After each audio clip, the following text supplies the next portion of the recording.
This channel does not promote any violent, harmful, or illegal activities. All content provided by this channel is meant for an educational purpose only.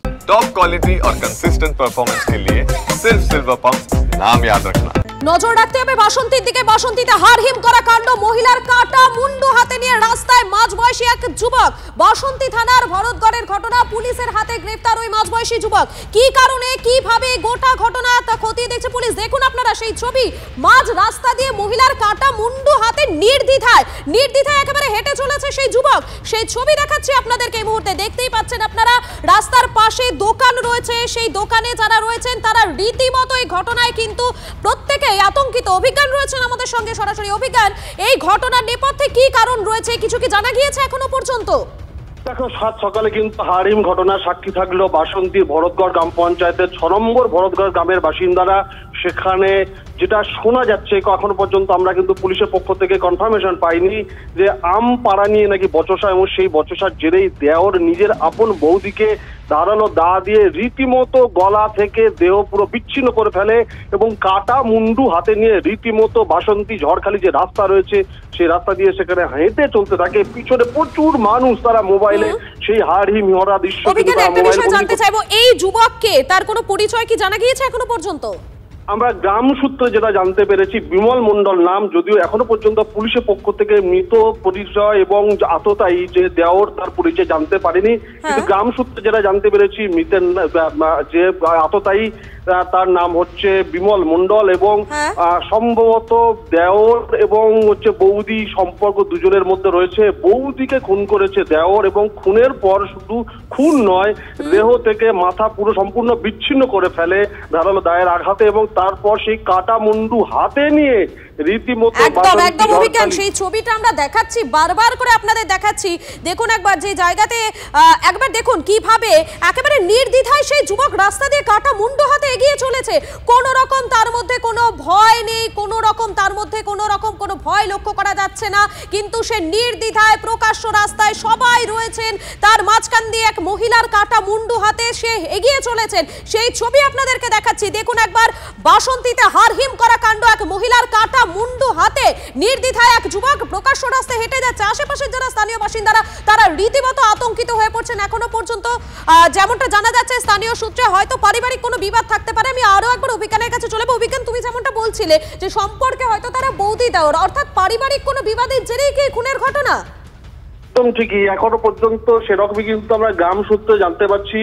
পুরোপুরি একটু পরেই আমরা বিষয়টা পরিষ্কার হয়ে যাবে যে কি বিবাদ, কি আক্রোশ, যে কারণে এত নৃশংসভাবে কিন্তু বৌদিকে তার দেওর খুন করতে পারে। কেন তোমাকে বলে রাখি যে সাধারণত খুনের পর দেখা যায় যে আততায়ী পালিয়ে যায়, যারা খুন করে, সেক্ষেত্রে খুন করার পর দেহ থেকে রীতিমতো মুন্ডুটা, মাথাটা পুরো সম্পূর্ণ বিচ্ছিন্ন করে ফেলে ধারালো দায়ের আঘাতে এবং তারপর চুলের মুঠি ধরে একেবারে কাটা মুন্ডু নিয়ে বাসন্তী ঝড়খালি যে রাস্তাটা রয়েছে, যে এলাকার মধ্যে ভরতগড় এলাকাটা পড়ে, গ্রাম পঞ্চায়েত এলাকা পড়ে, সেই রাস্তা দিয়ে পুরো চলতে থাকে যে অভিযুক্ত খুনি এবং তার পিছনে এলাকার মানুষজন তারাও চলতে থাকে। অভিজ্ঞান, তুমি আমাদের সঙ্গে থাকো। যে ছবি দেখাচ্ছি আপনাদেরকে, দেখুন বারবার করে সেই ছবি। একটি ছেলে, এক যুবক, সে মাঝ রাস্তা দিয়ে এক মহিলার কাটা মুন্ডু নিয়ে হেঁটে চলে যাচ্ছে। পাশে একটি দোকান রয়েছে, সেই দোকানে একজন মহিলা দাঁড়িয়ে দেখছেন তিনি, এবং যেখানে যারা রয়েছেন, যারা যাতায়াত করছেন, দেখুন ভালো করে ছবিটা দেখুন। একটি দোকান রয়েছে, এক দোকানে এক মহিলা দাঁড়িয়ে দেখছেন যে এক যুবক মাঝ রাস্তা দিয়ে কাটা মুন্ডু হাতে হেঁটে চলে যাচ্ছে। বাইকে করে যারা যাচ্ছেন, যারা হেঁটে যাচ্ছেন, তারা প্রত্যেকেই দেখতে পাচ্ছেন, কিন্তু কেউ এই যুবককে থামাচ্ছেন না। কি কারণে? হয়তো ভয় পেয়ে গিয়েছেন তারা। কেননা সাত সকালে যদি এরকম ঘটনা প্রকাশ্যে ঘটে যায়, এরকম ঘটনা দেখতে হয়, স্বাভাবিক ভয় পেয়ে যাওয়াটা। এবং যে ছবি আপনাদেরকে আমরা বারবার করে দেখাচ্ছি, ভালো করে দেখুন, এক যুবক নির্লিপ্তভাবে কিভাবে কাটা মুন্ডু হাতে হেঁটে চলে যাচ্ছে, সেই ছবিটাই দেখাচ্ছি আপনাদেরকে। স্থানীয় বাসিন্দারা যারা রয়েছেন, পথ চলতি যারা বাসিন্দারা, ভালো করে দেখুন একবার।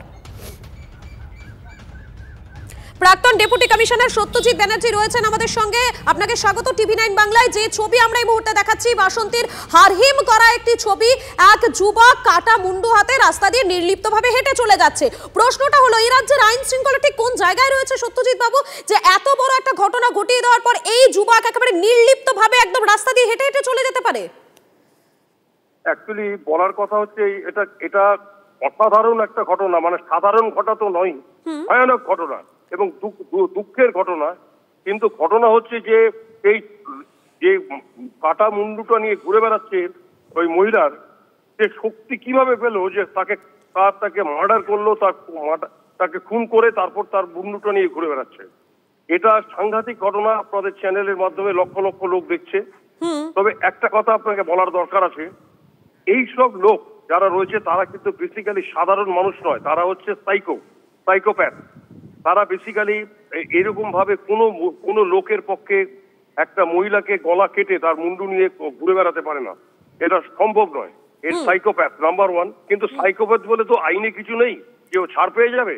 প্রথম কথা হচ্ছে যে এর এই এভিডেন্স গুলো যেখানে যেখানে ঘুরে বেড়াচ্ছে, প্রচুর লোকের এই ছবিগুলো তুলেছে, আশেপাশের লোক, অনেক লোকের কাছ থেকে এই ছবি পাওয়া যাবে যে কাটা মুন্ডুটা নিয়ে ও ঘুরে বেড়াচ্ছে। তো এইগুলো প্রত্যেকটা জিনিস পুলিশকে কালেকশন করতে হবে এভিডেন্স, এবং এই কেসটা যদি ইনভেস্টিগেশন করে চার্জশিট দেওয়া যায়, 15 দিনের মধ্যে চার্জশিট হওয়ার কথা। 15 দিন, 15 ডেজ। এই ফটোগ্রাফি, আপনি বলছেন এই পুরো ঘটনার তদন্ত শুরু হলে খুব বেশি হলে 15 দিনের মধ্যে চার্জশিট গঠন হয়ে যাওয়া সম্ভব।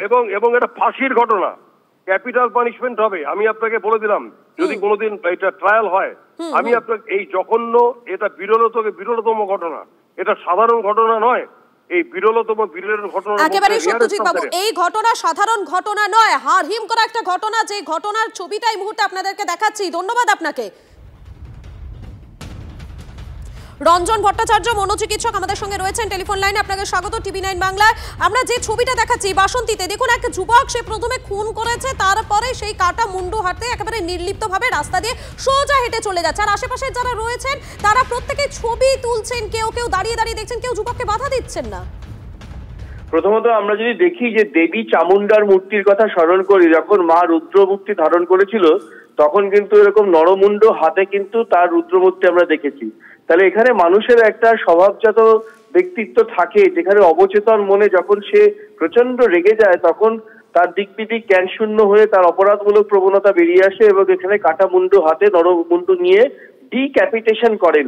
এবং এখানে মব সাইকোলজিটা খুব অদ্ভুত। যারা ছবি তুলছিলেন তাদের মধ্যে মনে রাখতে হবে একটা বাইস্ট্যান্ডার এফেক্ট এবং ডি ইন্ডিভিজুয়েশন হয়। মানে একজন লোক যদি চুপ করে থাকে বাকিরা প্রতিবাদ করেন না, এবং ব্যক্তিত্বের অনেকগুলো সমষ্টিগত গোষ্ঠীর মধ্যে যখন একটা মানুষ তার নিজস্বতা হারিয়ে ফেলে এবং নিশ্চুপ হয়ে থাকে, এবং এই মানুষটির যে দেওর এইটি করেছে তার নিশ্চয়ই মনস্তাত্ত্বিক ব্যবচ্ছেদ করা উচিত, যে সে তাৎক্ষণিক আবেগে কোনো সম্পর্কের জটিলতা বা ব্যক্তিগত আক্রোশে করেছে, না তার মধ্যে কোনো মানসিক সমস্যা ছিল, তা আগামী দিনে তা তো প্রকৃত অন্তর্তদন্ত করলেই ধরা পড়বে। একেবারেই ধন্যবাদ আপনাকে। আমরা যে ছবি আরো একবার দেখাই আপনাদেরকে, বাসন্তী সেই ছবিটা একবার দেখুন। ইতিমধ্যে ওই যুবককে গ্রেফতার করা হয়েছে, কিন্তু তার আগের ছবিটা দেখুন একবার, কিভাবে হেঁটে হেঁটে হেঁটে হেঁটে চলে যাচ্ছে একেবারে নির্লিপ্ত ভাবে। এই যুবক তো কাটা মুন্ডু হাতে যাচ্ছে, আশেপাশের যারা রয়েছেন তারা দাঁড়িয়ে দাঁড়িয়ে দেখছেন। এই মুহূর্তে যে ছবিটা দেখাচ্ছি, থানায় যে মুহূর্তে তাকে ঢোকানো হয়েছিল সেই মুহূর্তের ছবিটা একবার দেখুন আপনারা, যে গোটা ঘটনার পর তাকে গ্রেফতার করা হয়েছে সেই ছবি দেখাচ্ছি আপনাদেরকে।